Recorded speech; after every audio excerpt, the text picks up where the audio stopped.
As soon as it happened, we get a radio to McLaren's like, yo, what the fuck? Like, are you going to give that back? Stance on, I know I can be a world champion without being an asshole.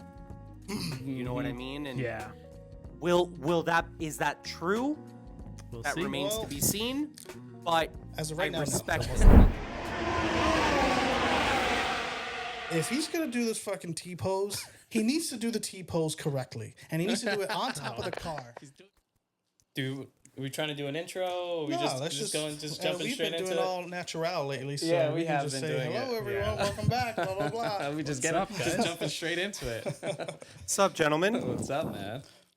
Oh, wow. What a race. What a race. Well, mostly, I mean, what a quali. Yeah. And then a race. Yeah. Big ups to George. I'm really, really happy to see Big ups to sure. George. Made this very entertaining, for sure. Yeah. The contract's about to get a lot bigger. Oh, yeah. Buddy's not getting a 1+1 anymore. Well, first of all, they need to actually work on his fucking contract. They haven't solidified anything for this guy. This is a reason for them to do something now. Yeah, seriously. Yeah.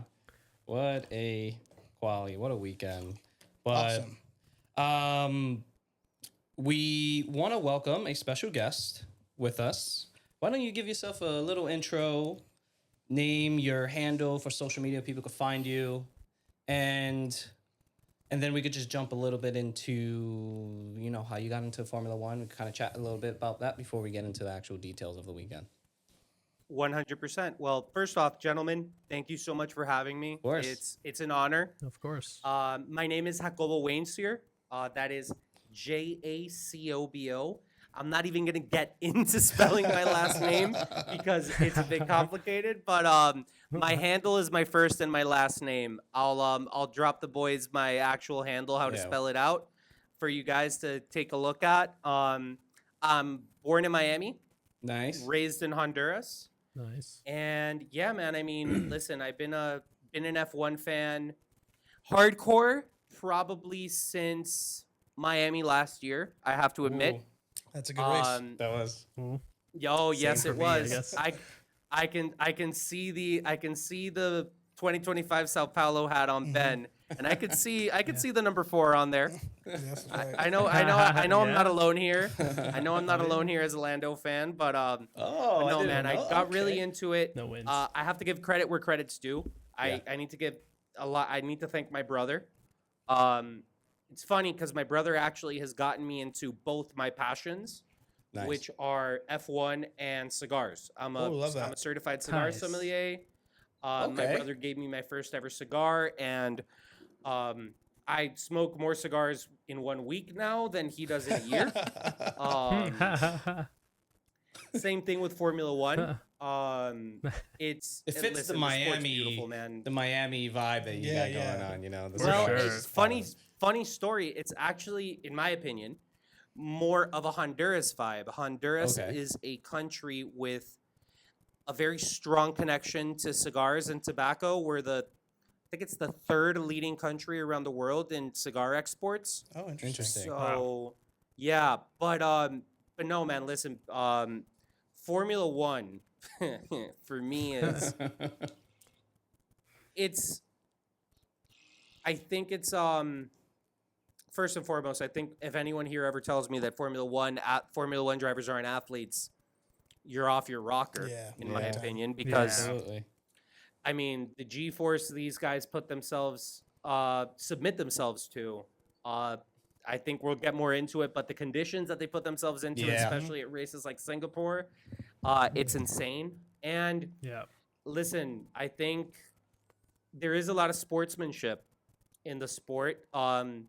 It's hard to find, it's hard to see it, but there is, definitely.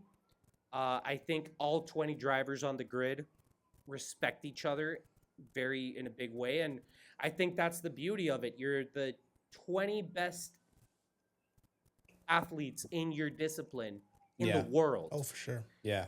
And egos are so easy to they're so easy to get up in that sport, and they just don't let it happen. And I think it's every now and then you see someone have that, Max Verstappen mentality in a way. But at the end of the day, it's all respect. And and I think it's beautiful. I think Absolutely. It's for me, it's right up there with rugby, for example. I think rugby is, you want to see sportsmanship and gamesmanship. Yeah. Watch rugby, and I think Yeah. Formula One's right up there too. So Very cool, man. yeah, Nice. just quick little backstory on me, and that's how I really got into the sport. That's awesome. Well, I mean, same for Matt. Well, really, I can speak for myself, but I think Matthew, you're the same. Mark actually got us into Formula One. He's been pushing Formula One for years. Yeah, I remember there'd be times like we had family events. I'm like, yo, Ben, watch this. I'm like, yeah, look at this on TV. Look how this guy crashed. Just, and then he's just like not paying attention. I'm like, let me rewind it real quick. He's been talking about Lewis Hamilton for fucking years, and I never really gave him the light of day. And then last year, it was his birthday, and he was like, I want to go to a GP. He was like, fuck it, let's just do it. So we ended up going to Miami. Miami. Yep. Which was our first Formula Which was One also race. our first That was my that was my first race too, because I actually went. Nice. Got campus passes. Didn't do anything. We bought the tickets the day before. Oh, nice. I had zero expectations, dude. Zero. Yeah. And I was like, wow, not just from a sporting perspective, but spectacle wise. It's insane. It is absolutely insane. Yeah. And then I went this year again. This time we did buy grandstand seats. I was right at the start-finish line. Nice. Hey. Sick. It was Got to see the Legos.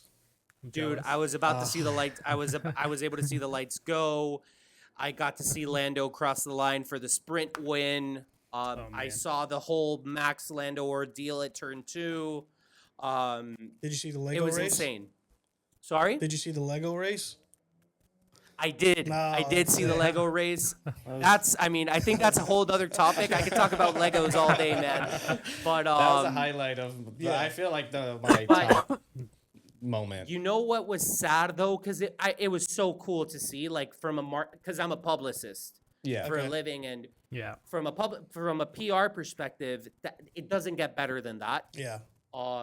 However, I did, and you guys might laugh, I did shed a tear watching it because Danny Rick would have loved that. Oh yeah. Oh yeah. And then with Austin coming up too, it's like that's like you know what? Oh, dude, I hadn't even thought of that. Yeah. We miss you, Danny. Yeah. We were there when he was racing. Long live Honey Badger, man. Yeah. Yeah. But I mean, kind of. Go ahead, finish. Kind of getting into this race, there is a couple of guys on the grid that lick the stamp and send it even when they shouldn't. Yeah, I mean, I think I was watching this edit popped up on my phone the other day. Yeah. It was a clip of vets and legends of the sport kind of struggling to keep up with the current regulations and the current drivers. Like you have Seb, Vettel, Max, Lewis, Danny Rick, and then the edit that completely transitions to their golden days. And, that's awesome. My one regret with Formula One is not getting into it sooner. Mm-hmm. Yeah. Crystal and I were actually talking about that because we obviously know that Lewis is, an amazing champion. He's done all of this, but I just wasn't around to see that. And watching, if I was coming into Formula One and watching Lewis now, objectively, I'd be like, this guy fucking sucks. Like, he doesn't do anything. Yeah. But like, in reality, he's one of the best to ever do it. Facts though. It's completely valid. Yeah, but I do agree. I wish I would have gone into it sooner and really kind of get an understanding of how legendary these drivers are.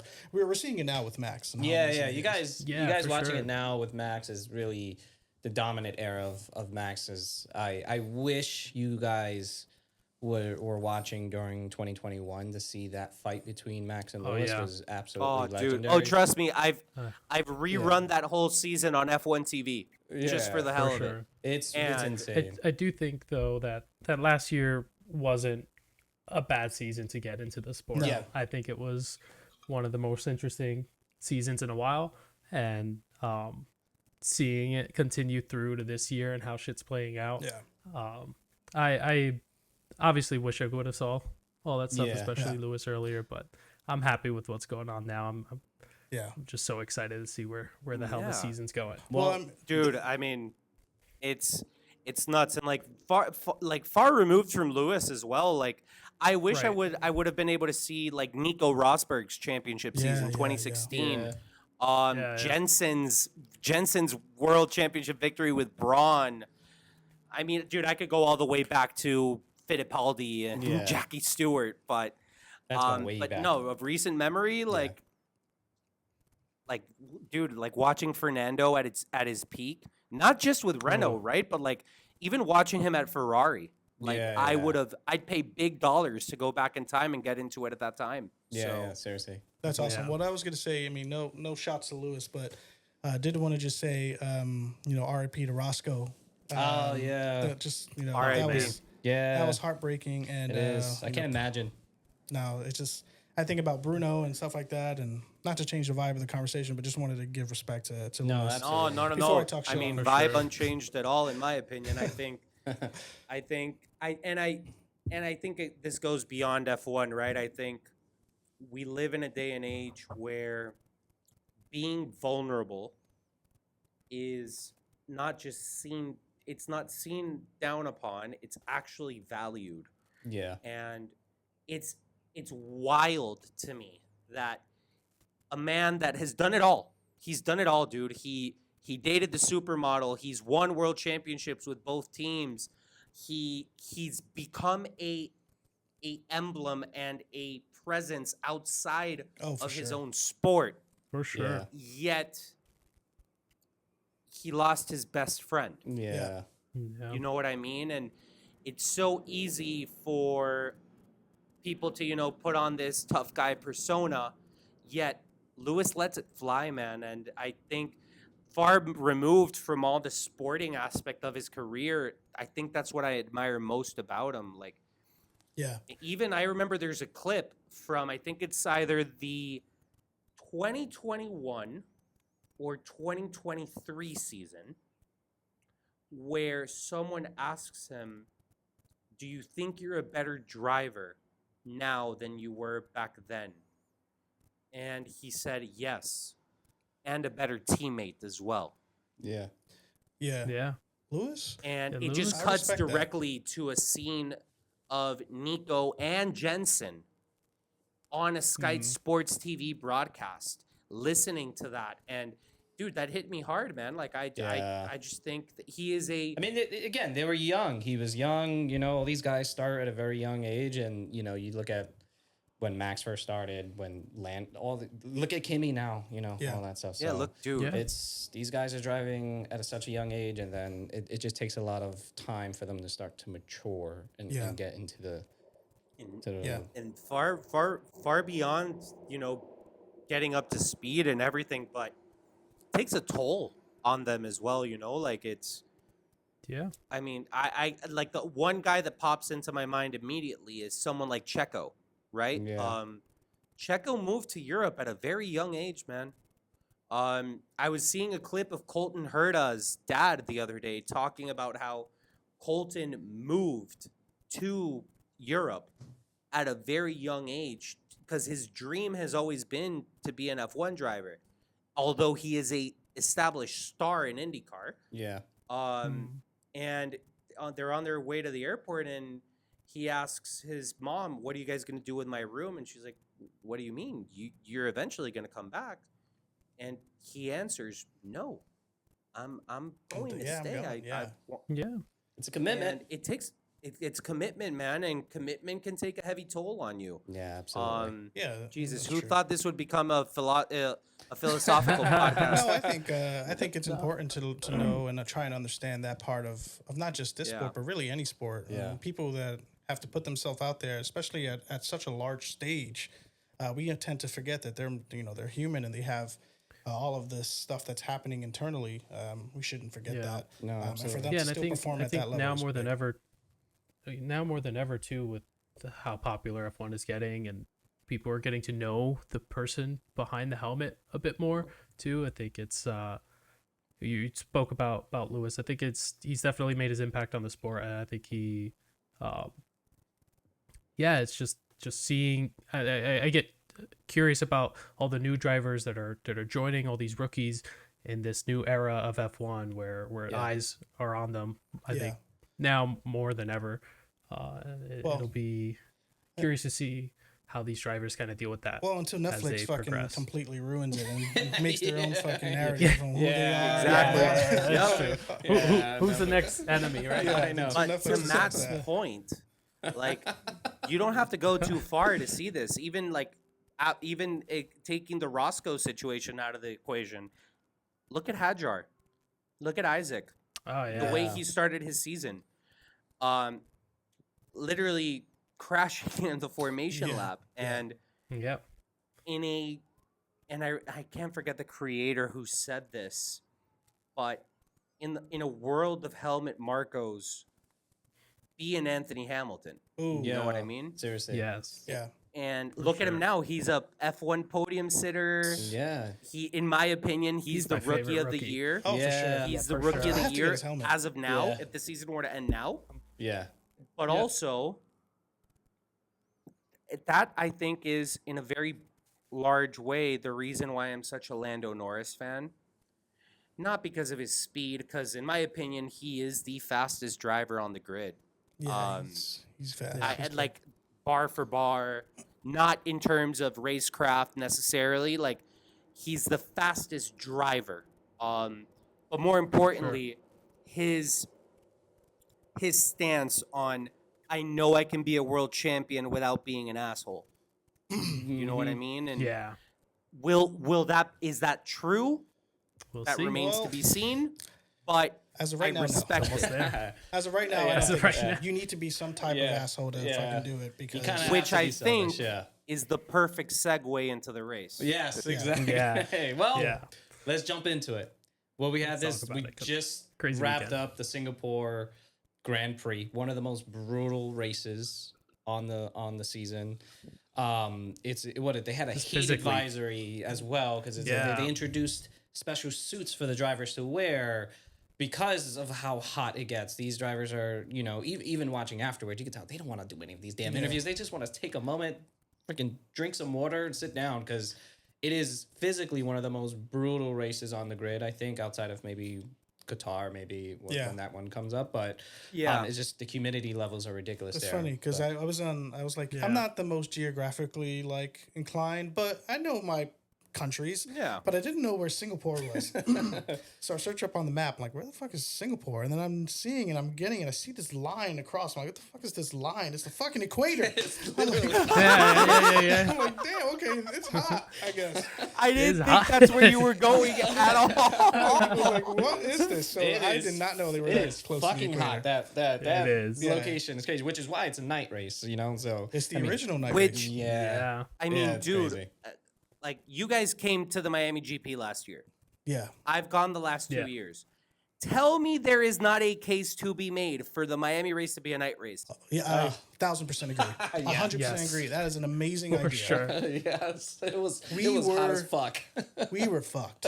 We were steaming, It and was we had start finish seats, and it was fantastic. And the only thing is, the seats that we had, we saw the sun coming, and we were baking for a while, and we were hoping for the roof to stop. But by the time the race was over, we didn't get any shade. We were right at we were the last row to receive any shade. It was But our first time. We had no idea what we were doing, but it was a lot of fun. A lot of fun. Nah, In fact, dude, that's at not a that terrible point, idea. you forget about the heat, and Yeah.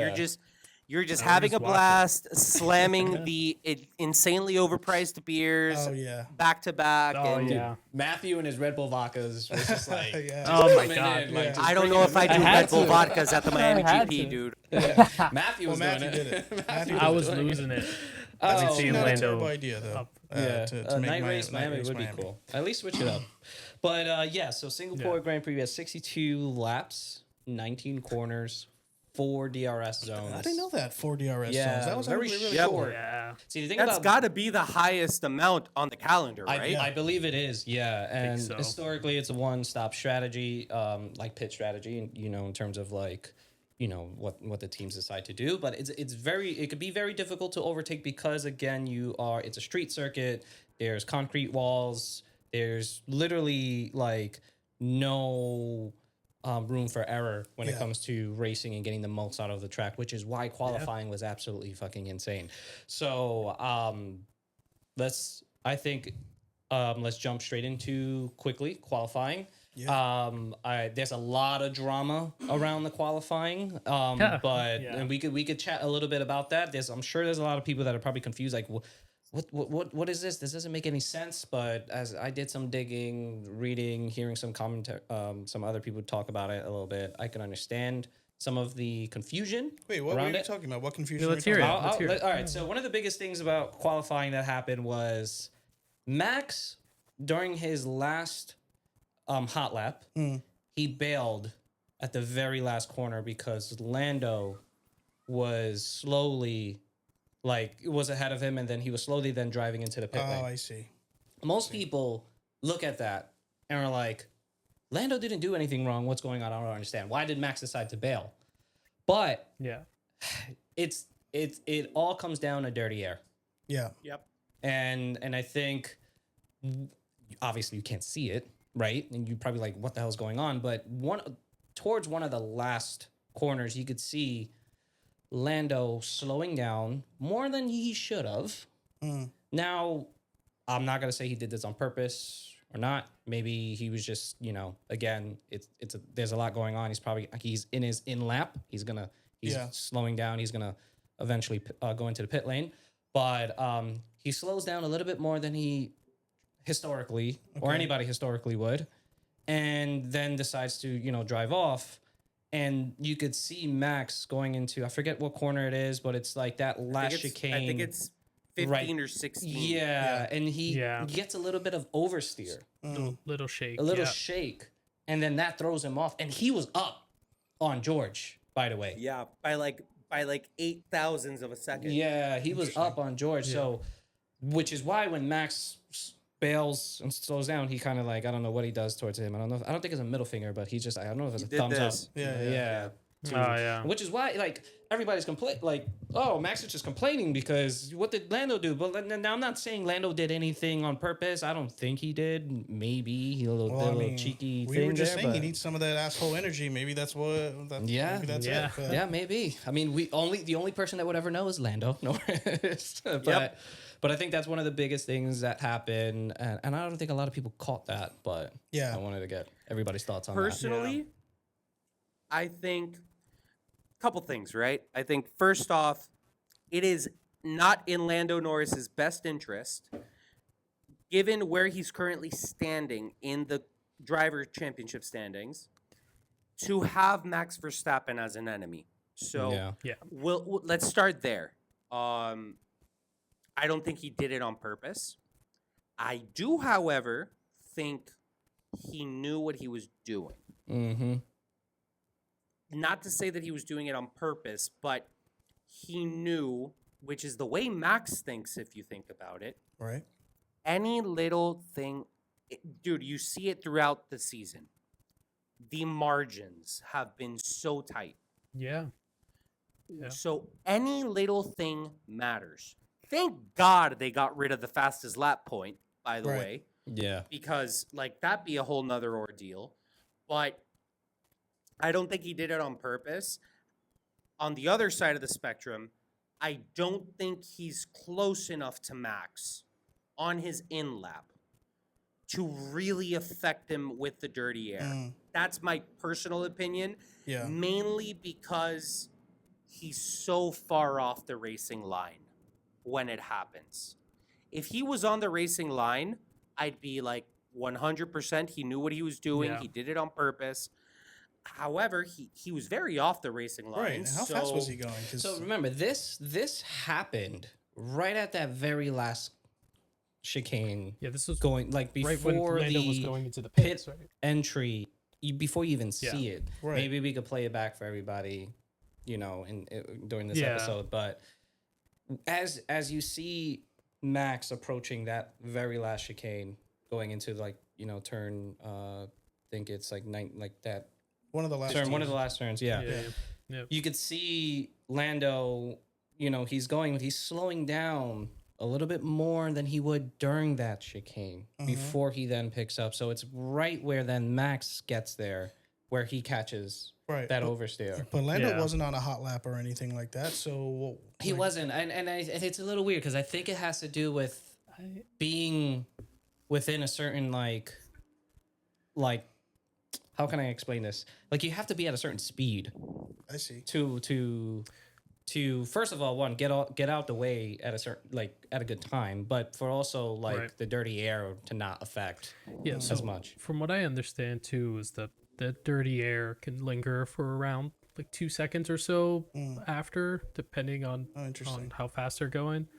But in my eyes, I just think Max was pissed that he got screwed over, or he messed up right there at the end, and it's beyond his control.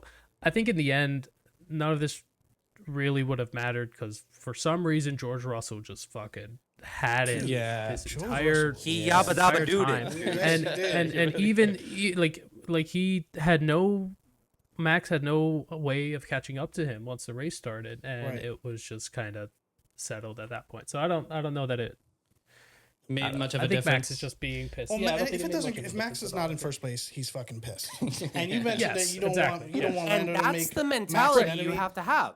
Yeah. Max, everyone's Max's enemy. So, and this is like Red Bull coming back and actually showing that they've been fucking up a lot this year, but they've been seeming to get back to where they were. Max is being a lot more consistent and able to pull shit together, and so he is trying to get obviously every opportunity he can to get ahead of Oscar. And Oscar or Lando didn't win. That's true. And Max finished ahead of them, so that still means Max has an opportunity to take this championship. It's not completely gone. Exactly. So, but I gotta give shout out to George Russell for that insane lap. He did really well. Incredible. I think, and he improved. That's exactly it, right? Yeah. The fact that he improved on his first lap, because he could have very easily done his one hot lap, stayed in the pits, kind of like what Seb Vettel did years ago. Yeah. And just be that cocky about it. But he went out there and improved the insane time he had already set. He had already set the record for the fastest quali lap in Singapore. And then he went and he broke his own record again. And he hit the wall. He hit the wall. He hit the wall. That's give me my fucking contract lap. Yeah. And again, we mentioned it before, but he doesn't have a solidified contract right now. I'm so happy that he was able to do this. This wasn't a gift. Yeah. No wild shit happened where he was able to get P1. That motherfucker came in P1 for quali, and then he came in and won the race. And I think that gives him all the flowers that he needs, to be honest with you. Yeah. No, this goes back to what I said a couple episodes ago where we were talking about, is Kimi stepping in for Lewis? And who's going to be the driver to replace Lewis, And I think that really comes down to, and this shows it. The past couple of races have shown it. George is the new team kind of leader in a way, and team lead, and he was the one to step into Lewis's shoes. I have to now take this team to the next level and continue to get them their next championship. So, and I think he's definitely gonna do it. I could definitely see George Russell being at least a one-time champ. Really? Yeah, I could see him doing that. Okay. He's not bad. Yeah. He's always been a great driver. He's just I mean, if Mercedes is supposed to be the one to have it next year, from all the rumors, he's just a little corny. Yeah, that's all it is. Just a little bit. A little? George Russell deserves his flowers. Absolutely. He did fantastic. This was his race. Absolutely. Definitely makes up for him crashing into the wall a few years ago. So even in practice. And the one thing I want to say about him winning, if he's going to do this fucking T-pose, he needs to do the T-pose correctly. And he needs to do it on top of the car. He's doing it wrong. He's doing it wrong. Yes. If you're going to do the T-pose, stand on top of your car, do the T-pose, and give everybody what they want. You've already pushed this on us, George Russell, so please do it correctly. The expectations are there, man. Yeah, man. You can't be half doing it. I'm sorry. He's trademarked that thing. Yeah. You need to own it now, buddy. Own it. It needs to be like clockwork for you Seriously. now. I'm sorry, we don't want half-ass T-poses. Yeah, I don't need a half-ass T-pose. George can never win, man. I know. No. Even when he wins, he can never all I know, this is in his head. He's like, okay, let me be cool. I'm not gonna do the T-pose. Back it up. But he should have definitely he's done awesome. it. And by the way, his helmet, Lewis's helmet, Oh yeah, they came through with the helmets this weekend. Oh yeah, they did. Yeah. George Russell's helmet they was did. fire. Yeah. And going back to George really quick, I've been noticing a trend with him over the last, I want to say 4 victories he's had out of the 5. Yep. The man either wins because of chaos in front of him, Yeah. or he slaps it on pole and just completely controls the race. Yeah. Which is why I think what Ben's saying, he deserves his flowers. I definitely think so. Yes, for sure. Like, I'm sorry, like, he is a very consistent driver. The fact that Mr. the man is Consistent, we call him. 4th in the standings is insane to me. Yeah. That man does nothing and ends on the podium. Yeah. Matthew has a great saying about George Russell in that exact thing. He does, it's so funny. He does nothing and he's there, and he does all this chaos. Yeah. And he's still there, and it's just he's awesome, man. He's definitely doing it. And speaking of Mercedes, we mentioned that Isaac Hadjar is, the rookie of the year so far. Kimi, though, is making it harder and harder for him to kind of run away with this, because he's also coming up there getting points and stuff like that. Not just that, he did a pretty You know what is solid insane qualifying to me? lap too, as well. Yeah. Which is wild. What's insane to me about Kimi is a few things. One, he'd never raced at Marina Bay before. Right. Nope. Right. Yeah. And not just his consistent pace and performance over the weekend was insane to watch. And dude, it's a treat for all of us, right? Yeah. The level that these new rookies are driving at is insane. Mm. But more and I think more on the funnier side, that boy, sorry, because he just got his driver's license. For some reason, when he is outside of Europe, he drives like Ayrton Senna. Mm. But when he is in Europe, he drives like Nikita Mazepin. I don't get it. Interesting. Yeah. Like dude, I mean, I don't want to even go into the nicknames I've seen for Kimi Antonelli on this podcast. I'm sure you guys have all seen them. Yeah. But it's crazy how he excels at tracks that he's never driven on. I think it's like Miami. It's crazy. He did to me. Yeah. Well, I mean, we said it before. We get to see Kimi as a champion one of these years. Oh, absolutely. We will. He's incredible. One thing I think is very underrated about Kimi too, I think, especially compared to the other rookies, I think the way he's handling the team of Mercedes and the expectations and the pressure that they have, I think is beyond anything any other rookie would be able to kind of deal with. And like Isaac Hadjar, I love the guy. I think he's killing it. I don't know that he would be able to handle the expectations that Mercedes would have on him, because something about RB seems like they are just a chill. Whatever happens. Nothing bad can kind of go down. They're just a chill guy, dude. Yeah, and he's not. And again, not anything about how he drives. But Kimi is, I think, able to handle that a lot better, and I think is going to definitely help him in the future. He's definitely a champion in the making. And I think a lot of people need to realize too that yes, he's 18. He's just turning 18 this year. He's skipped a couple of the other series before. He went from F4 straight into like Formula One. I think I think it was like F3. I think what he skipped was F3. F3, yeah. Because he won a race in F2 last year. I believe it was Silverstone. But dude, I think that's rare air you're breathing, right? Because the only other guys that I can think of that have skipped categories in general, Max did not do F2. He did Formula 3. And then he went straight to F1 with Toro Rosso.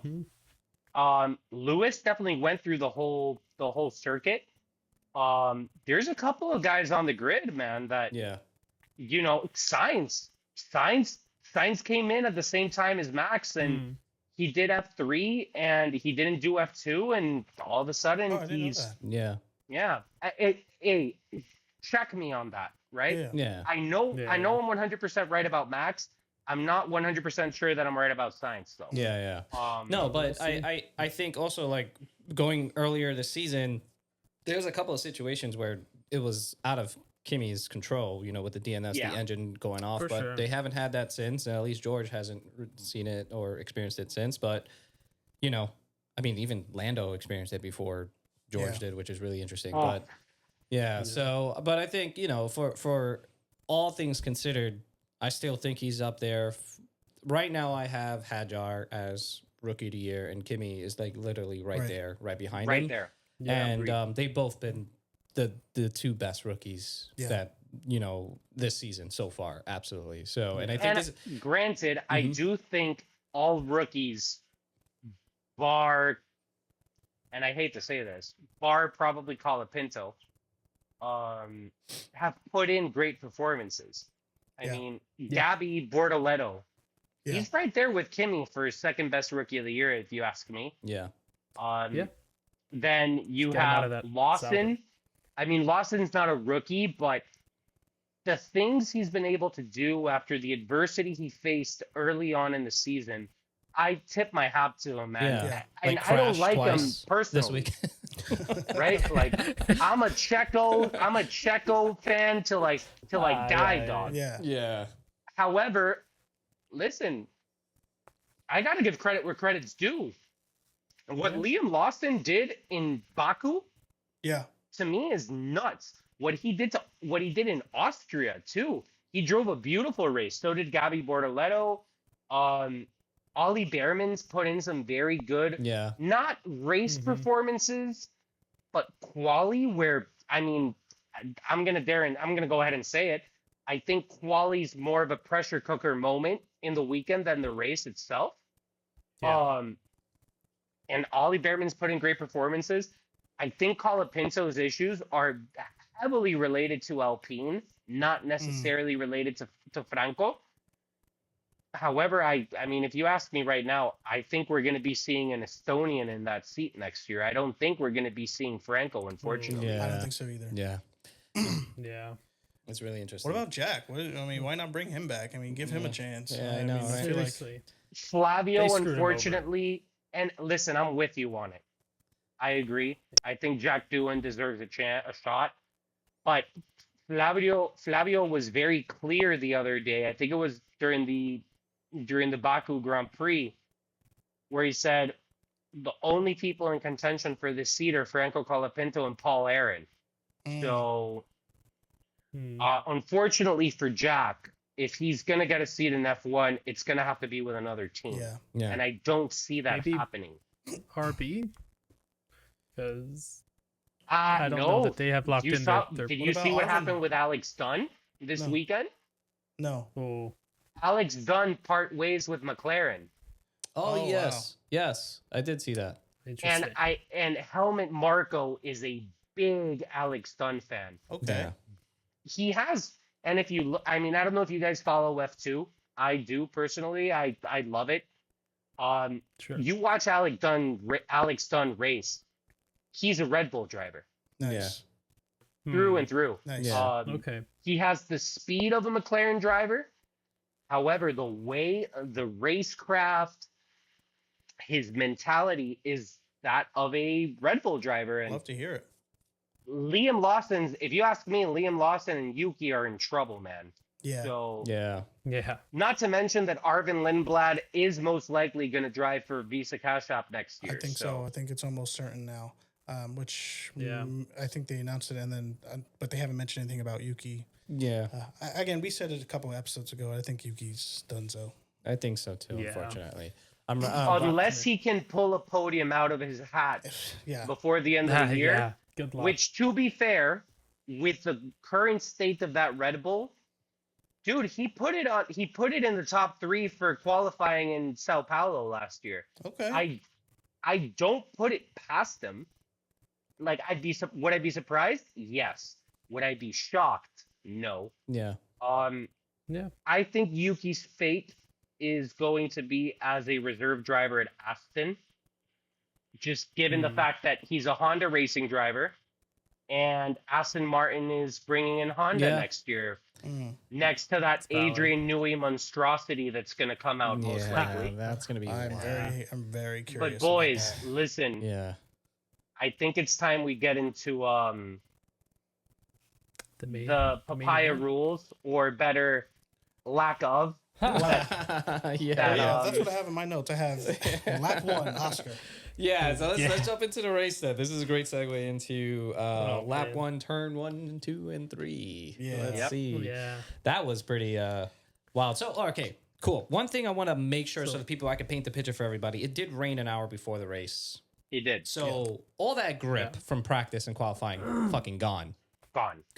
Which is why Max started on softs right behind George on mediums. And then on top of that, they were on the dirty side of the track, the start finish versus on the more grippier side. Yeah.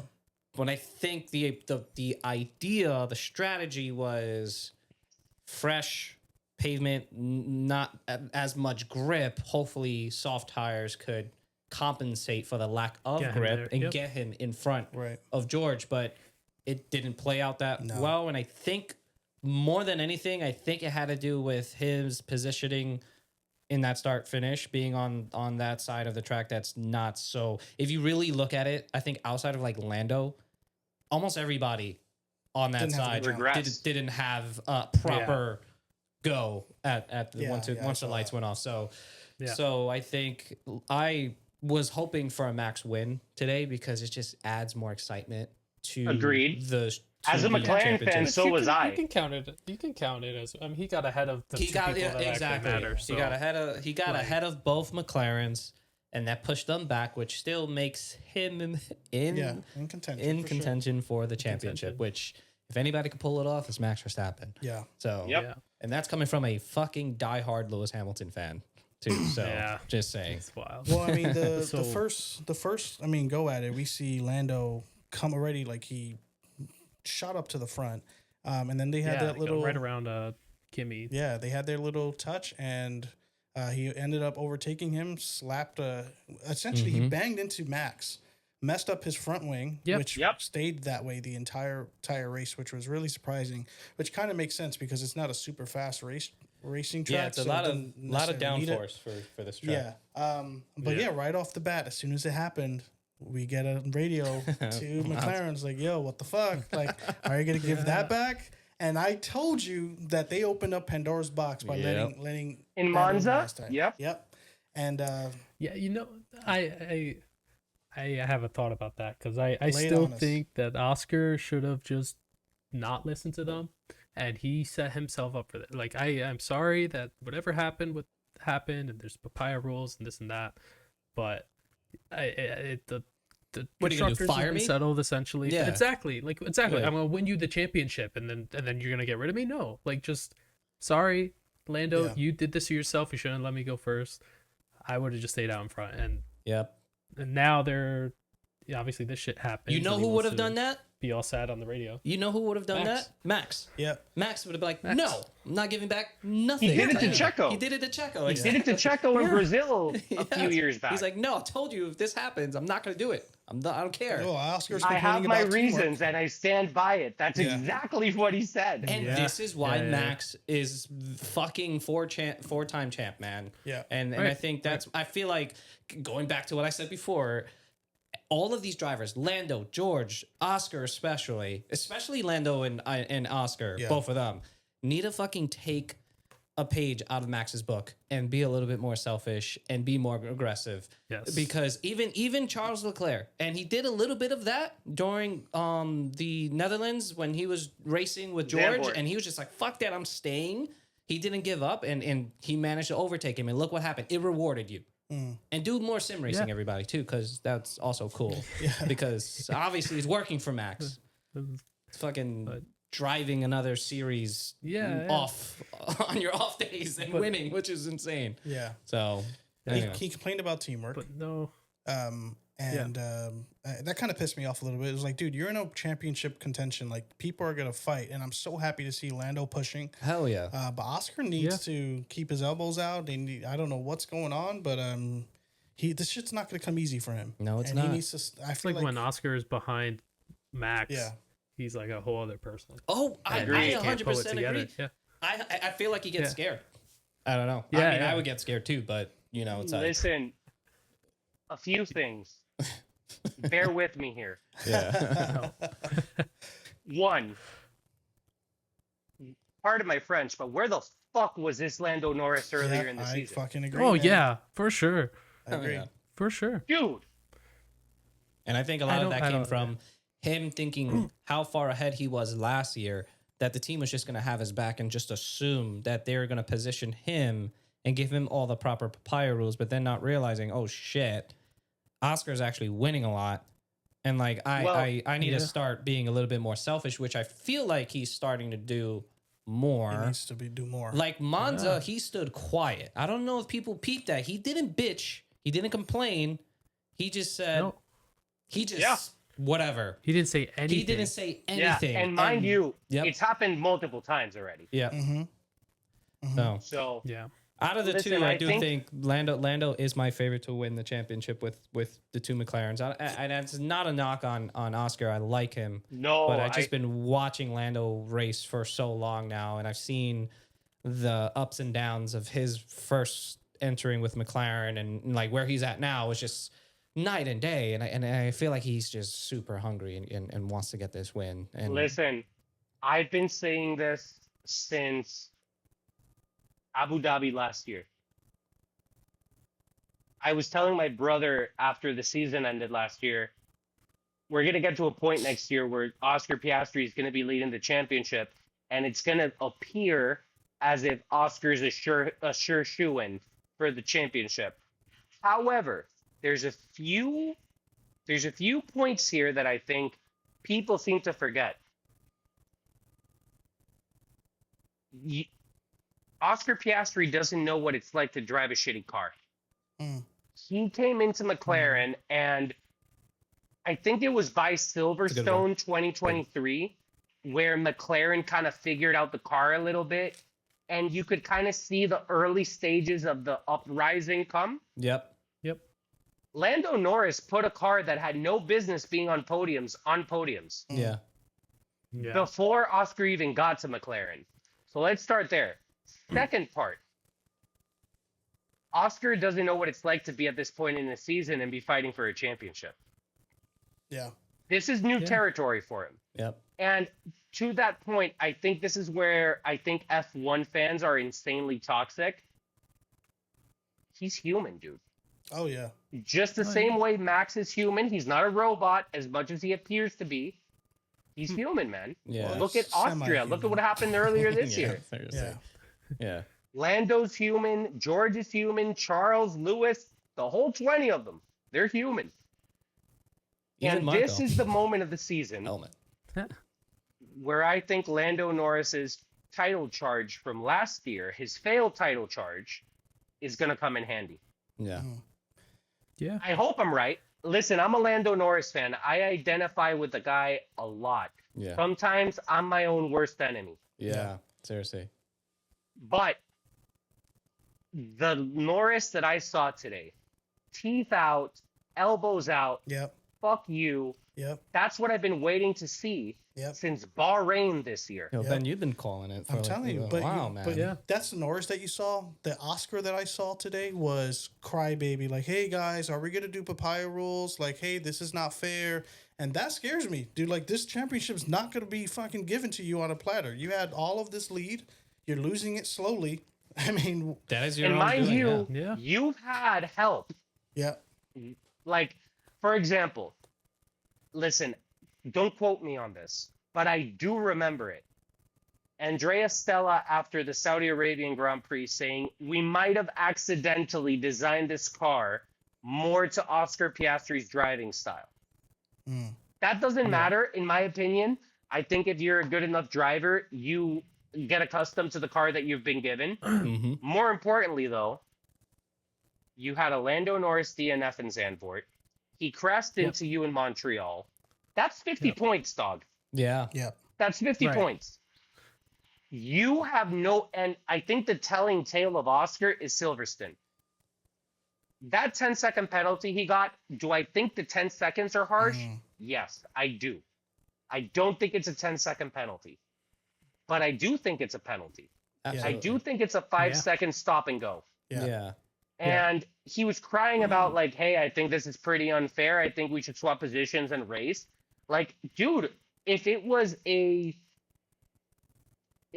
something out of your control, totally get you asking for that. You lose nothing for asking. Right.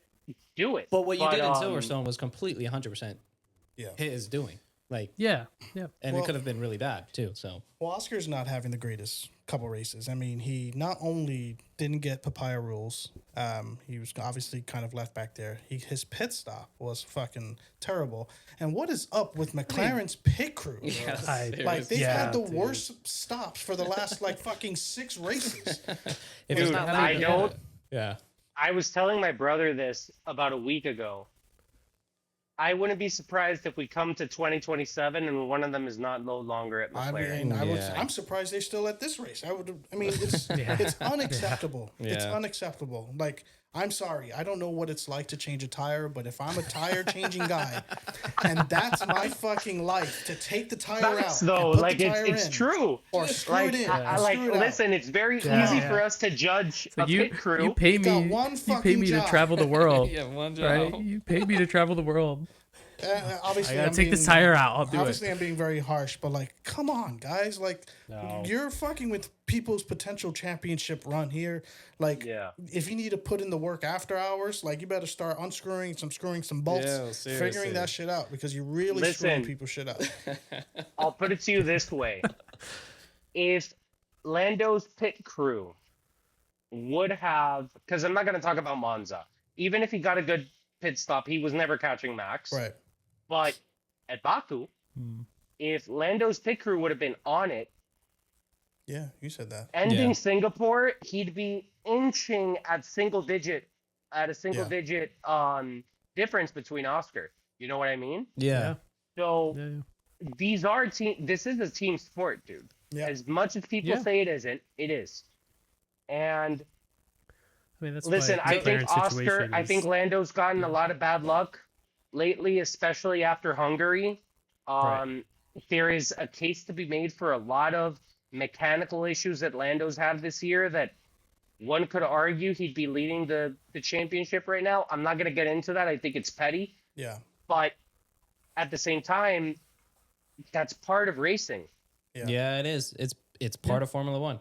And I think, like, my whole thing actually with Oscar was what actually, like, confirmed it for me that it's like, ooh, he's starting to crack was Baku when he qualifying and then, like, the first lap choked. Anti-stall.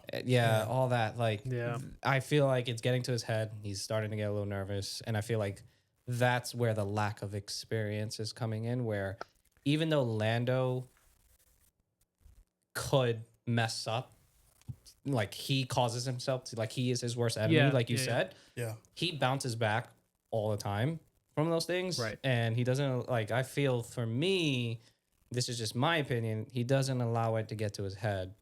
And he just continuing to fight. Moves on. Exactly, moves on. Yeah. So my biggest thing right now with this whole situation is I think Lando has made plenty of mistakes. Excuse me. And Oscar has in the end, I don't want there to be like an asterisk on either of their championships. Yeah. You know what I mean? Because of this that happened, because of this that happened. And I think they locked in the constructors this year. McLaren needs to just stay the fuck out of anything. Yeah. And just let whatever happen. Let it play out. And whoever wins deserves it. Good on them, and we're good. But I don't want there to be this weird kind of Matt, unfortunately, like, star on it all. I agree with you, dude. I do. Yeah. However, I think McLaren took care of that asterisk in Monza. I listen. Listen, I'm a massive Lando fan, but however, I'm a McLaren fan first. Mm. And I mean, I'd be happy. I'm not going to lie to you. I would be happy if Oscar won the championship, even though it means that Lando didn't. But if we're being real here, they've both showed moments this season where they've shown that they don't have the mentality. And Yeah. I don't just mean Lando and Oscar. I mean McLaren as a whole. Like, Yeah. I'm sorry. Yeah. I've never seen a champion team with the least amount of championship mentality that I've ever seen before. Yeah. We mentioned it Yeah. last And- time. He doesn't give off champion energy. Like Oscar or Lando doesn't really give off that champion energy. To be fair, Oscar did at the beginning of the season. Yeah. He did in Hungary in 2024. Not anymore, though. Yeah. Not Yeah. anymore. And listen, am I gonna be sad or mad that Lando wins the championship this year? No, I'm a Lando Norris fan. Of course, Yeah, I'm gonna yeah. be happy. But at the same time, I do think, regardless of who wins, their championship will have an asterisk. Mm.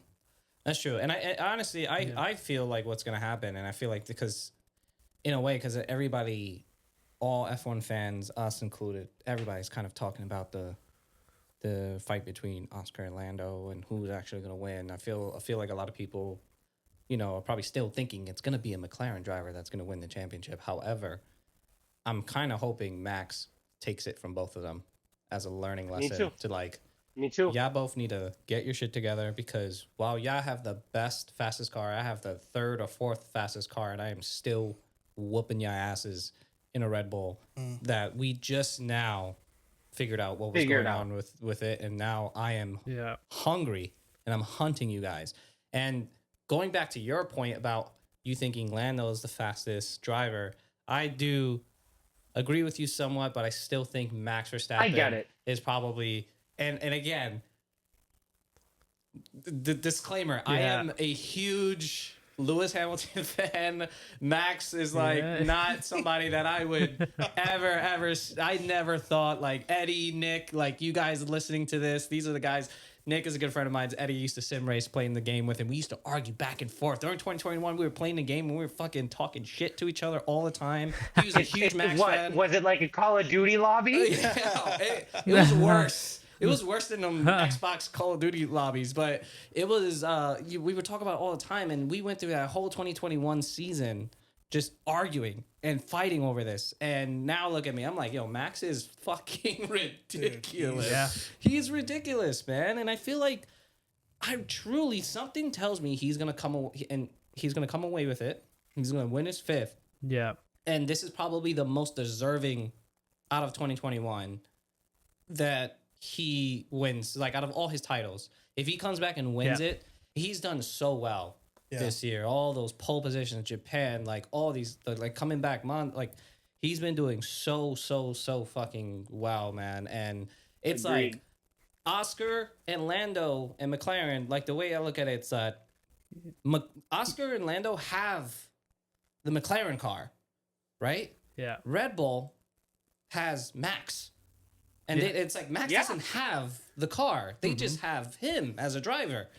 And I feel like everybody, you can say that for everybody, like every team, that's competing up there right now on the top has like the car to help really push it along.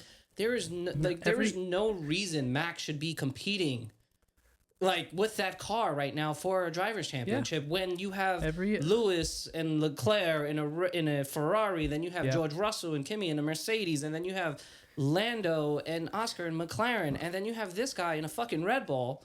That's probably the third or fourth fastest car on the grid, still competing for the championship, which is crazy. The fact that we're talking about this right now just shows you how generationally great Max is. Yeah. But I want to touch on something you've mentioned, and it's the car.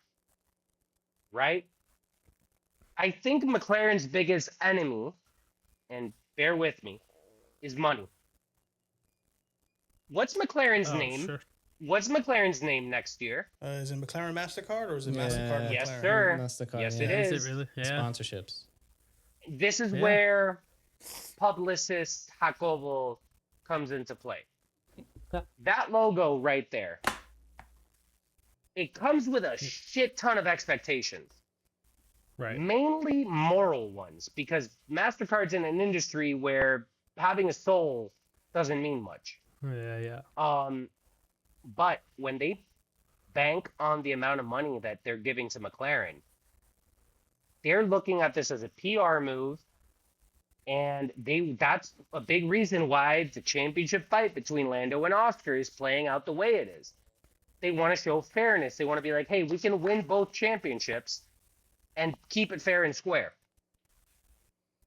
Mind you, before this year, the team with the biggest budget in terms of sponsorships by far was Red Bull. The amount of money that Checo Perez was bringing into that team is insane. Yeah. You're talking Disney, Kit Kat, Telmex, dude, you're talking about Carlos Slim money. Yeah. So the fact that Max is fighting for this championship after Singapore By himself. that's all him, man. That's not. Yeah. And listen, I need to get flowers where flowers are due. You can tell the shift in Red Bull since Laurent Mekies joined that team. Yeah. Yeah. Like dude, that Frenchman, I'm pretty sure he's French. Yeah, he's French. I thought he was Puerto Rican. No. Mark wants him to be Puerto Rican. He looked like bad. Mark Anthony. Don't worry, we he can say is. that. We can say that because we're from New York and we're Puerto Rican ourselves. Okay, so like, You know what I everybody. love about your podcast, boys? Genuinely, What's up? the level of unseriousness. Yeah. We don't know what. Dog, what do you mean? He's a No, we don't know what we're Boricua? doing. No. He looked like he could be our uncle. Bro, he's No. Yeah. Wait, is that what you guys are? You guys Puerto Rican background? Yeah. Yeah. We're New York more than anything. Yeah. But listen, man, No. I think I do think whoever wins the championship deserves it. I do. Yeah. The asterisk is still gonna be there though. Yeah. Especially Yeah, if maybe. it's one of the McLarens. Like, I listen, the brake issues Lando had in China. There's a few other instances around the season where Lando's car has had big issues. Yeah. The papaya rules working against Oscar, Yeah. or working for Oscar as well at the same time, you know? The big one that stands out to me, the battery deployment in Spa, Oh yeah. for example. Like, Yeah. listen, Spa is not a Lando Norris track at all. Far from it. It's a big Oscar Piastri track. Sure. And I wonder, because Lando slapped that thing on pole Yeah. Yeah. in Spa, I wonder how that race would have ended. Actually, I'm not going to go that far. I wonder how lap 1 would have ended if Lando Norris did not have those battery deployment issues in Spa. Yeah. Yeah. Well, I mean, hindsight's 2020, man. I mean, there's a lot of shit that happened. His fucking jump start, many races ago was gonna screw him. So it's gonna be a lot. There's maybe the an thing with the asterisk, sport. but how big is that asterisk, and how important that's how impactful it's Right. gonna be? Really, I think the big thing that might remove that is even if Max gets like second in the championship and just like fucks over one of the McLarens. Yeah. I think, and especially because he's doing that without a teammate to back him up in any of this.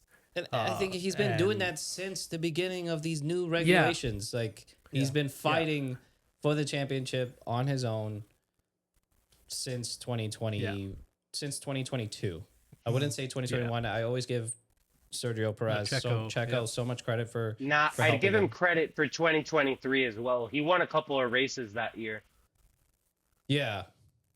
He won Saudi that year, and if I'm not mistaken, he won Singapore. Yeah. No, that was Sainz. That was Sainz. That was the one year. That was the one race Red Bull didn't win. Yeah. Yeah. Matthew, He you won were gonna. Baku. No, I'm sorry, Matthew. You were gonna say something too, I believe, about the championship. I don't know if there was anything else that you wanted to add to that. No, it's more just the fact that I Max, I think, like I said before, if he can just, even if he gets second, I think that'll settle this kind of like big old McLaren debate on what they've interfered with and what they haven't, because him squeezing himself in there just sets it up so that no matter what happened, I mean, Lando crashed out twice, or he DNF'd twice this year, right? One on his own accord and one not out of his and control. Oscar got one DNF from his own mistakes, And that's so totally on Oscar. Yeah. This is what I'm saying. I think at this point, anything else that happens, as long as McLaren just stays the hell out, will kind of help solidify the actual winner as being well deserved. I'll stop the arguing between fans for whatever reason. All I know too is that Ferrari has to step it the fuck up next year. They're the biggest flop of the year, and Lewis deserves a lot more. Yeah, and I would love to see him at least go out in some sort of fight, not just kind of fizzle away. To freaking even nothing, today his listen. I remember, it's crazy. It was wild what was going on. Qualifying, they messed up his qualifying. Too. They having dude, go out. so many times. And not just Lewis. Charles too. Yeah. Like, I'm sorry, man. Charles Leclerc has to open his fucking eyes. I said that before. And dude, I hate saying it, because at the end of the day, listen, we've been on this call for a minute, for a little over an hour now. And I think just as you guys, I'm a genuine F1 fan. Like, I'm not biased. I would love to see Charles Leclerc win a world championship with Ferrari. I know. Especially with the whole Jules Bianchi storyline. And, however, Ferrari's, similar to Lando Norris, Ferrari's biggest enemy is their pride. And themselves. That's a good It is no surprise that Michael Schumacher's era of dominance came from a French team principal and a British race engineer. Interesting. Okay? And I think, listen, I saw a piece of news come from Autosport earlier this year. No, not earlier this year, earlier this week, saying that Charles's management has had conversations with McLaren, Mercedes, and Aston. I was just going to bring that up. Let's go. I was just going to bring that up because I said that a couple episodes ago. Just like, at what point will Charles start? Like, at what point do you start looking? You have to. I think it's here. I think it's now. And especially if, now, granted, the new regulations don't sway in favor of Ferrari. Start looking now. See how the regulations play out. Make a decision after. But also, like, and I feel like a lot of that stuff with, I hate to be that person, but I feel like there's a lot of shit going on behind closed doors with Lewis and Ferrari. There's something there that's just not sitting right with me. Just his engineer, the delays in providing him information, like all that. I'm just like, there's something more sinister going on that I feel like maybe not directly with the team, but like somebody higher up maybe doesn't like. I don't know. We're just speculating, but it just doesn't sit right with me. Something is off with that team, and I feel like Leclerc is also feeling it as well. I have a theory, Mark, and it's highly. I don't think it's as big as a hot take as it may sound, but think about Ferrari's history. Michael Schumacher arrived at Ferrari with 2 world championships in his bag. 2 world championships is tough, but he ended his career with 7. I don't think Ferrari has ever had a driver that makes the argument to be bigger than them. You know what I mean? Lewis Hamilton transcends the sport. In my opinion. Ferrari's never been in that situation before. And I think, to your point, I think that sinister situation that you're alluding to has a lot to do with that. Because Ferrari is, listen, I'll never forget this quote from Will Buxton, who, by the way, I'm gonna be real with you, lost complete respect for this week. Will Buxton said in a season of Drive to Survive that there is two religions in the country of Italy: the Catholic Church and Ferrari. Mind you, hey, you guys are Latinos just like I am. You would not think that there was a bigger thing than el calcio, football, in Italy. Yeah. Aside from the Catholic Church. Ferrari is that one thing. Yeah. Yeah. Ferrari's never been in this situation before, dude. Yeah. No. I think that's a big factor in this whole thing. Lewis Hamilton deserves to go out on a high note. Do I think he's going to retire after this year? Absolutely not. Yeah. I think I don't think so. Especially, Not hold this year. on, because I think it was Ben or Mark who said it. These new regulations don't play into Ferrari's favor, but they do into Lewis's. Yeah. Yeah. It's any of them, Alonso, any of the old school. Any of the old heads, man. Yeah. Carlos Sainz, Yeah. Max, Yep. Alonso, Nico Hulkenberg. We got Checo and Bottas. Yeah. Next Coming year back? too. No, Coming that's gonna back. be That's great. going to be exciting too. So it's like That's gonna be the great. new regulations. Dude, the ground. Yeah. It's going to be cool. I'm excited for it. It's gonna mix everything up, to be honest, and I can't wait to see it. Yep. It's gonna be insane. Yeah. Yeah. But Boys, I have What a a hell of a question for weekend. you guys. What's up? And this is something I love doing with everyone I talk to about F1, really. It's not exclusive to creators and podcasts. yeah. But I mean, to be fair, you guys are the first podcast I've ever been on. So first of all, Hey. thank you very much for the Yeah, opportunity. Absolutely. But Thank you for joining. what is your favorite livery Oh, shit. of all time? Ooh. Of all time. There's one that I always think about every time I think of liveries that I fell in love with. This may not be a popular one, but it's one that I absolutely love from McLaren. It was the 2021 McLaren Monaco livery with the Gulf livery.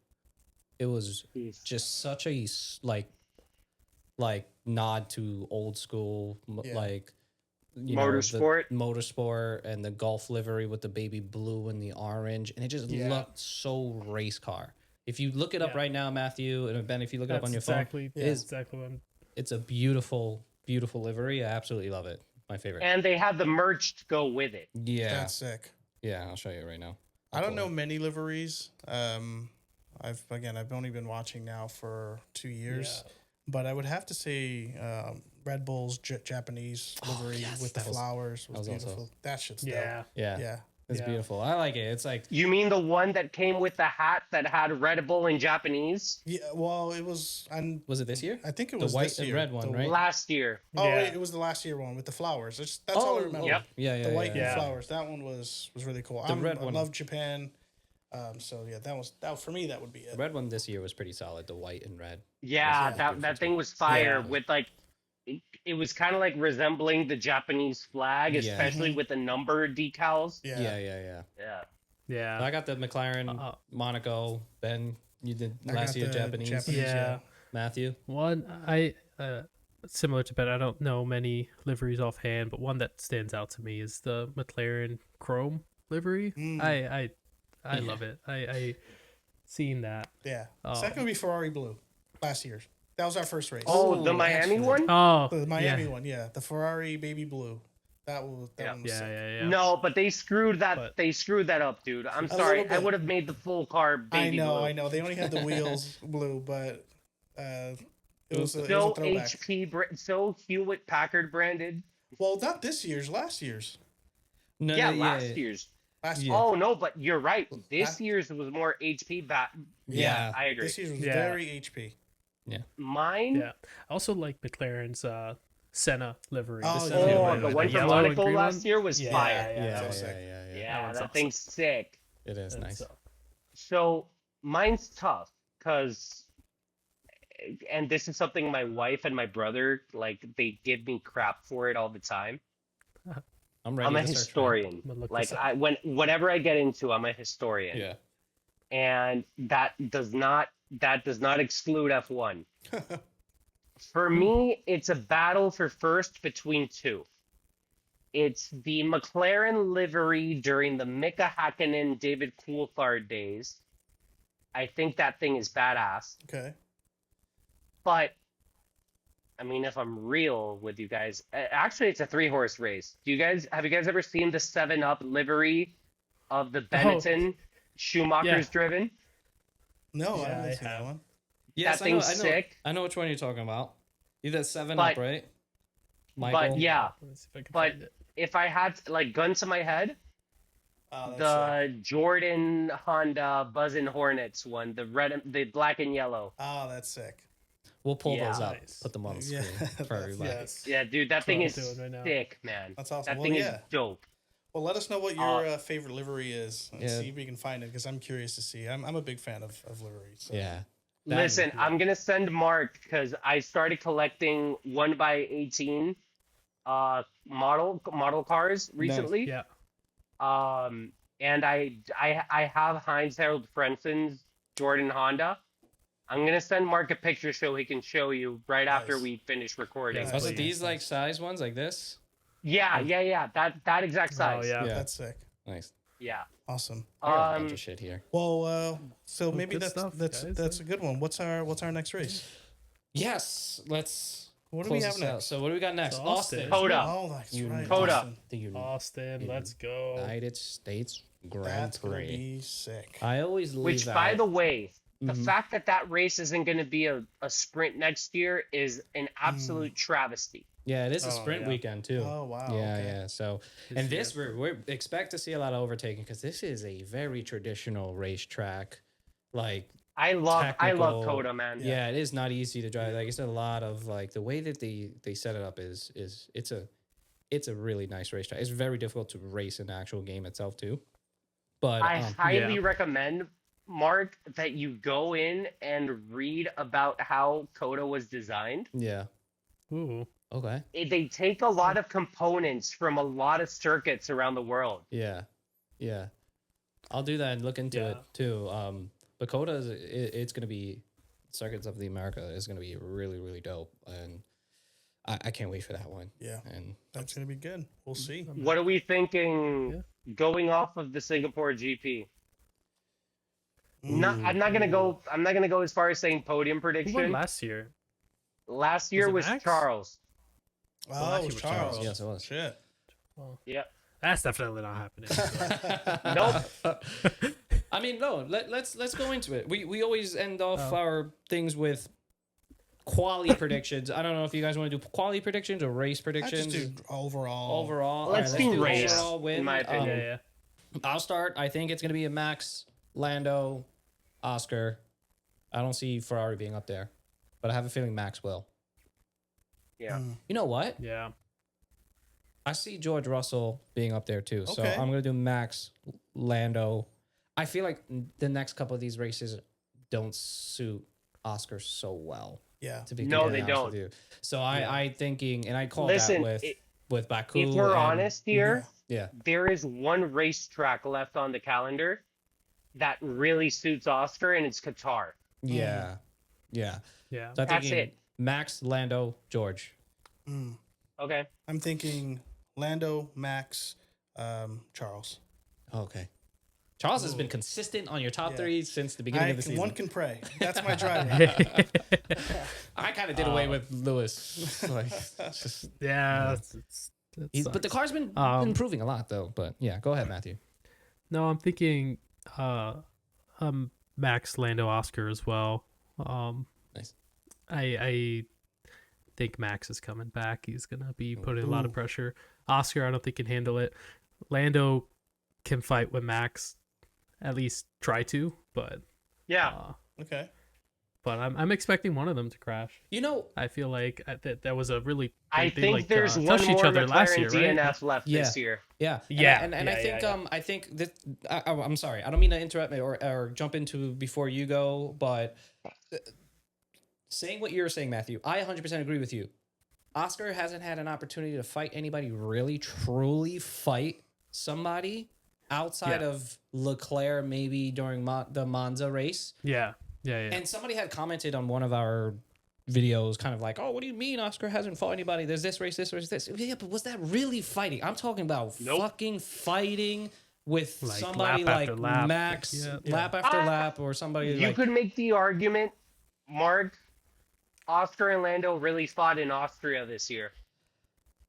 Yeah. Yeah, but that's his teammate. Whole team thing. It's I not guess what like I want more than anything is to see Oscar go up against Max Verstappen and see how he actually handles that more than anything. Because I feel like Max is really going to be like, again, he doesn't make it easy for anybody. And the only driver that I feel like has true experience understanding how Max fights is Lando and not Oscar. So fighting, no papaya rules, no bullshit. Like exactly race car. Well, first of all, I mean, the gloves are coming off. Yeah. Beyond Lando's insane lap 1 behavior today. Yeah. The gloves are coming off. You have the Constructors' Championship in the bag. Yep. But I think, first of all, I do think Oscar's fought Max this year. Jeddah, Saudi Arabia.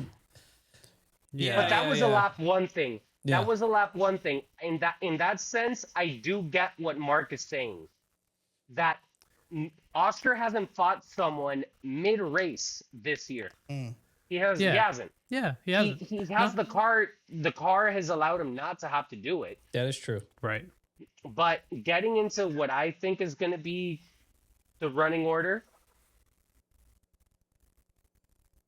Lando Norris slapped that thing on pole last year at Dakota.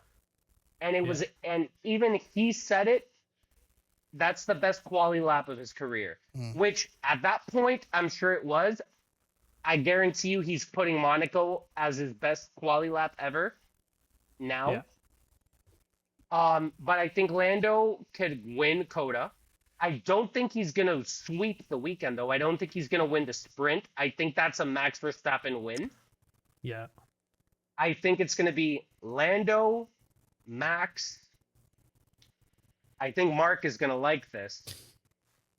I think Lewis Hamilton gets his first podium for Ferrari. I hope so. He does it on American soil. Oh, that'd be great. Dude, he loves racing in Austin. Yeah, he does. He has such a great record around that racetrack. If there's a circuit, there's 2 circuits left where he could really do it. Coda's one of them. Sao Paulo is the other Brazil, one. Yeah. Yep. So that's my podium at the end of the weekend. Love that. Lando, Max, Lewis. Yeah. Lewis. Piastri fighting with Leclerc for 4th. Okay. In my opinion. Yeah. Nice. Awesome. Well, so excited.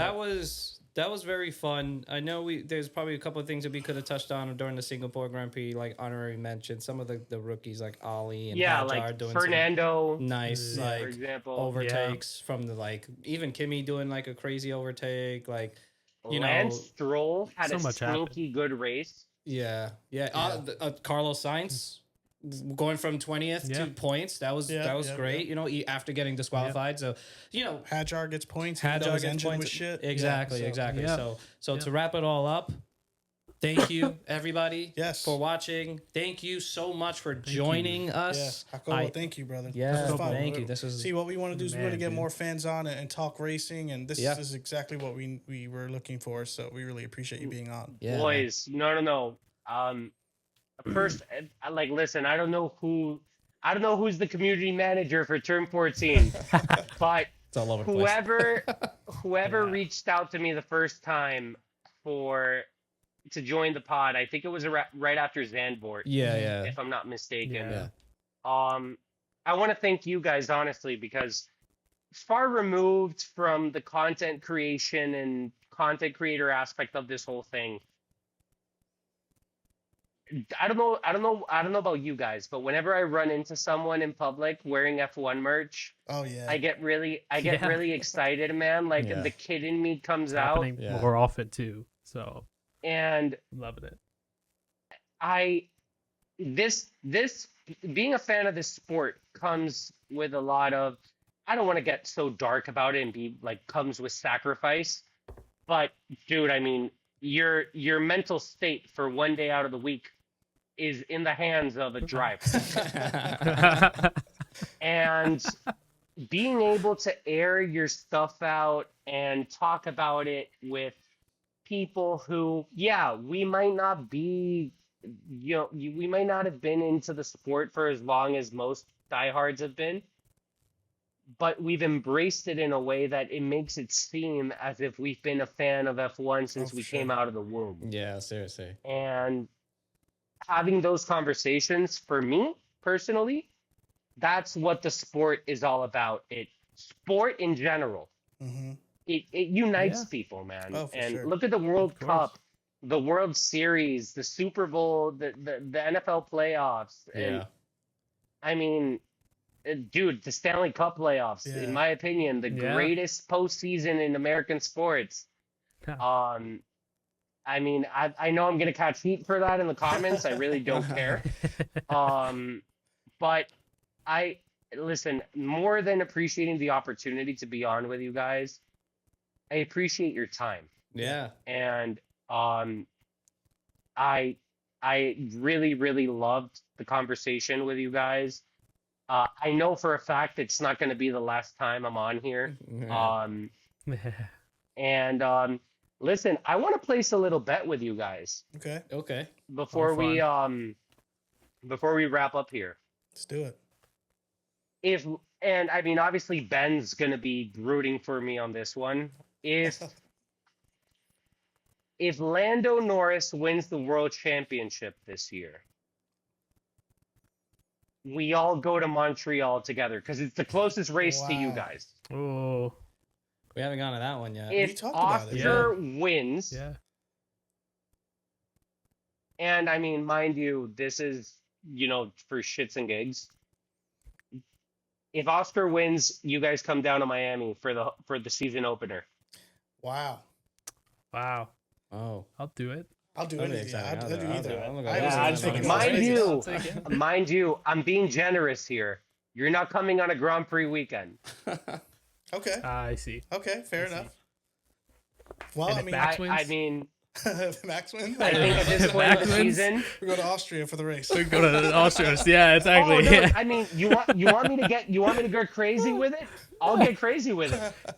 If Lando Norris wins this year, we go to Suzuka. Hey, let's go. That'll be sick. I want to drive a car on that track. That's crazy. Dude, I have a friend. I'll call you guys. I'll call Mark after this and I'll tell you about it. I have a friend who's driven on that track. That's wild. That's wild. Yeah. Well, awesome. That's a wrap. It's been great. Yes. Thank you, everybody, for joining. Thank you so much, man.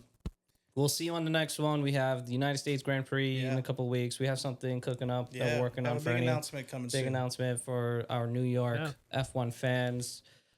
Stay tuned. We'll drop that shortly. And then, we'll catch you on the next one, guys. Like, subscribe. Let everybody know where they could find you again, just to kind of close it out. And then we will wrap it up from there. So, boys, it's easy. Instagram and TikTok. And I'm going to be real with you. I'm not super active on TikTok, but it's my first name and last name. I'm sure the boys can some way add my username down here. We'll show it. Yeah, we will. But yeah, boys, it's been an absolute honor. Thank you for the conversation, and I'll be listening on till the end of the season and beyond. So sweet, man. Great, thank you, gentlemen. Until next time, man. We'll appreciate it. Thank you, man. Peace, everyone. Take care, everybody. Have a good one. Thank you, boys. Yeah. All right. Take it easy.